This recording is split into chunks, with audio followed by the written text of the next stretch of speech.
एक ऐसी बैंक डकैती जो अमेरिका में उस समय सबसे बड़ी थी।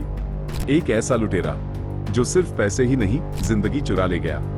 नाम सबको पता था, तस्वीर सबके पास थी, पर 52 साल तक पुलिस उसे पकड़ नहीं पाई, क्योंकि वो चाहता ही नहीं था कि पकड़ा जाए।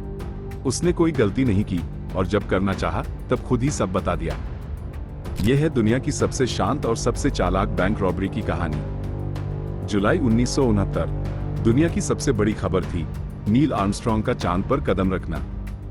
जब पूरी दुनिया चांद पर नजरें गड़ाई थी, उसी वक्त अमेरिका के क्लीवलैंड शहर में एक और कहानी लिखी जा रही थी। सोसाइटी नेशनल बैंक की शाखा में काम करने वाला 24 साल का युवक टेड कॉनराड अपनी जिंदगी की सबसे बड़ी चाल खेलने वाला था। उसने एक Hollywood film the Thomas crown affair देखी थी और उसी से इंस्पायर्ड होकर सोच लिया था, मैं भी बैंक लूट सकता हूं। अकेले बिना हथियार प्लान बनाया, किसी को शामिल नहीं किया, क्योंकि जब टीम होती है तो राज टूटता है। कॉनराड हर हफ्ते बैंक से पैसे के बड़े लिफाफे निकालता, कस्टमर के बहाने, पर असल में वो मैनेजर की नजरों से जगह जगह का जायजा लेता। एक दिन वो बैंक से $2,15,000 लगभग 1.6 करोड़ रुपए लेकर चुपचाप निकल गया। कोई गोली नहीं चली, कोई जोर जबरदस्ती नहीं, कोई अलार्म भी नहीं बजा, और फिर गायब। जब बैंक खुला और पैसे गायब मिले, सबसे पहले शक कॉनराड पर गया। जब पुलिस उसके घर पहुंची, ताला लगा हुआ था, कोई सुराग नहीं मिला। फिर उसे पकड़ने के लिए यूएस मार्शल सर्विस को लगा दिया गया। देश भर में तलाश हुई, वॉशिंगटन डीसी, लॉस एंजलिस और दर्जनों शहर खंगाले गए। उसने कुछ वक्त तक गर्लफ्रेंड को लेटर भेजे, पर फिर एहसास हुआ कि अगर पकड़ा गया तो केस खत्म, तो उसने खुद को मिटा दिया। 1971 में उसने सोशल सिक्योरिटी का नया नंबर बनवाया, नई पहचान थॉमस रैंडेले के नाम से।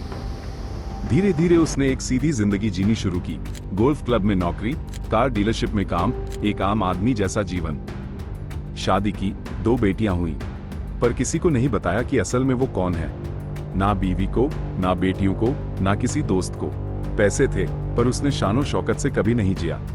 2021 72 साल की उम्र में थॉमस रैंडेले यानी टेड कॉनराड अस्पताल के बिस्तर पर था।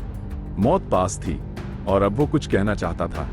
उसने अपनी बीवी और बेटियों को बुलाया और कहा, मैं वही आदमी हूं जिसने 1969 में बैंक से $2,15,000 चुराए थे।